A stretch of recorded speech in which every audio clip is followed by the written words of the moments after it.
लाल जी है, प्यारे लाल जी बिश्नोई। सर, क्या हिरणी को आपने जो प्रेग्नेंट थी उसको पीठ पर उठा के लेके, ये स्टोरी बताइए, पूरी क्या कहानी है? मैडम, मैं बिलड़ा तहसील के लांबा गांव से बिलोंग करता हूं। मैं बिश्नोई जाति से हूं। मैं मेरे घर पे था तो मुझे सूचना मिली कि 2 हिरण तारबंदी में फंस गए हैं, शिकारी कुत्तों ने उनको घायल कर दिया है। तो मैं मौके पर तुरंत प्रभाव से मौके पर पहुंचा। जब तक नर हिरण था उसकी तो मौत हो चुकी थी, मगर जो गर्भवती हिरणी तड़प रही थी। तो मतलब रेस्क्यू सेंटर से तो काफ़ी दूर था, मगर जिस जगह पर हिरणी घायल थी, तड़प रही थी, वहाँ से 1-1.5 किलोमीटर की दूरी में कोई साधन जाने की रास्ता नहीं था। वो जो चारों तरफ बबूल की झाड़ियाँ थी, कोई व्हीकल वहाँ पहुँचना नहीं पा रहा था। तो मैंने वहाँ जाके देखा, अब मेरे पास दूसरा कोई ऑप्शन बचा नहीं। तो क्या पता मुझे भगवान ने इतनी शक्ति कहाँ से दी। हिरणी का वजन होगा कम से कम 80-90 किलो वजन था। 80-90 किलो? 90 किलो वजन में हिरणी थी। मैं नीचे बैठकर हिरणी के दोनों पैर पीछे और दोनों अगले पैरों को पकड़ के बांध दिया। फिर बाद में मैंने हिरणी को मेरे कंधे पर उठा लिया। कंधे पर उठाकर बैठकर मैं वापस खड़ा हो गया। मैं तो सोचता हूँ कि भगवान की कोई गोल्ड गिफ्ट थी, जिससे मैं इतनी वजनदार हिरणी, मेरे वजन से ज़्यादा थी, जिसको मैं 1.5 किलोमीटर तक पैदल मेरे कंधे ऊपर कहीं बीच में रुका नहीं, कंधे ऊपर ले जाकर फिर बाद में वहाँ से एक प्राइवेट वाहन से उसको मैं रेस्क्यू सेंटर लेके गया।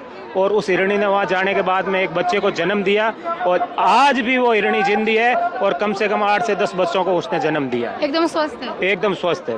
ये जो एकदम 80 किलो वजन का आपने बैठ के उठा लिया, ये दिव्य शक्ति सा हो गया? मैं तो दिव्य शक्ति मानता हूँ कि भगवान ने मुझे कहाँ से ऐसी शक्ति दी, जो मैं मतलब इतना वजन उठाकर खड़ा हो गया था। आपने 1 मिनट भी ये नहीं सोचा कि मैं इतना कैसे, ये पूरा जो टाइम है वो तय करूं? मुझे बिल्कुल सोचने का तो टाइम ही नहीं मिला था।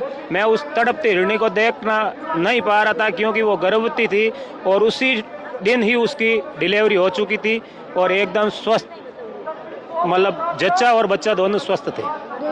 दोनों स्वस्थ थे।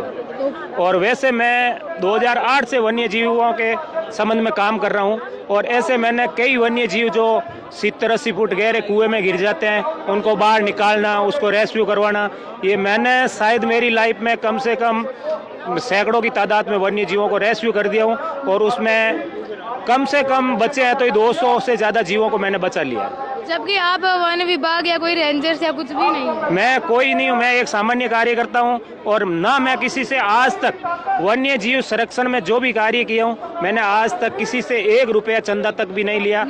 निःशुल्क सेवा देता हूँ। और रेस्क्यू के लिए कभी वाहन की आवश्यकता पड़ती है तो भी मैं मेरा स्वयं का वाहन ले जाता हूँ और मेरे पॉकेट से पैसा खर्च करता हूँ, ना कि मैं किसी से डोनेशन लेता हूँ।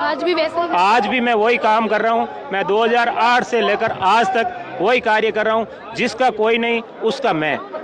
जरूरी नहीं कि केवल वन्य जीव भी हो, जैसे कहीं घायल गौ माता है उसको भी रेस्क्यू करना पड़ता है, तो उसको भी मैं रेस्क्यू करता हूँ और किसी से मैं डोनेशन नहीं लेता हूँ। यदि कोई रेस्क्यू गाड़ी आती है तो उसका तेल खर्चा भी मैं मेरी पॉकेट से देता हूँ।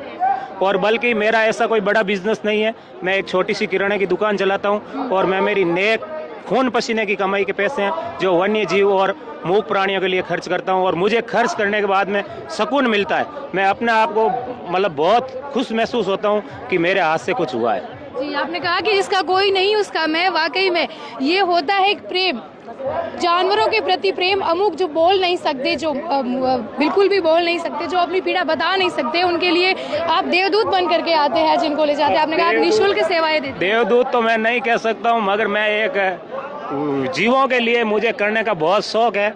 और मेरे पीछे पीछे मेरा बच्चा भी है, अभी वो RS की तैयारी कर रहा है, मगर उसको भी समय मिलता है और कई उसको सूचना मिलती है कोई घायल जीव है। अभी वो जिस इंस्टीट्यूट में वो RS की तैयारी कर रहा है, वहाँ उसको कहीं हॉस्पिटल में यदि किसी की ज़रूरत पड़ती है तो कभी कभार मेरे को फ़ोन करता है कि पापा जी आपका कोई मिलने वाला हो तो मेरे उस आदमी की ज़रूरत पड़ गई है और उसकी कुछ हेल्प करो। तो भी मैं मतलब ऐसी जगह पर भी मैं हेल्प करने की कोशिश करता हूँ, और मुझे ऐसा कार्य करने का बहुत शौक है। और मैं शुरू से ही मेरे दिल में वन्य जीव और पर्यावरण के प्रति बहुत दया है। जी बिल्कुल, वाकई हम तारीफ करते हैं आपके इस साहस की। जब आपने हिरणी को उठा करके आप पीठ पर ले गए, ये प्यारे लाल जी, इनके साहस की तारीफ करनी पड़ेगी। ये है बहादुर योद्धा जो जीवों के लिए कुछ भी करने के लिए तैयार रहते हैं। ये राजस्थान की इस धरती पर मारवाड़ के क्षेत्र में आपको ये योद्धा देखने को मिलेंगे, जिनके रग रग में वन्य जीवों के प्रति जो प्रेम है उसका सरोकार होता है। धन्यवाद।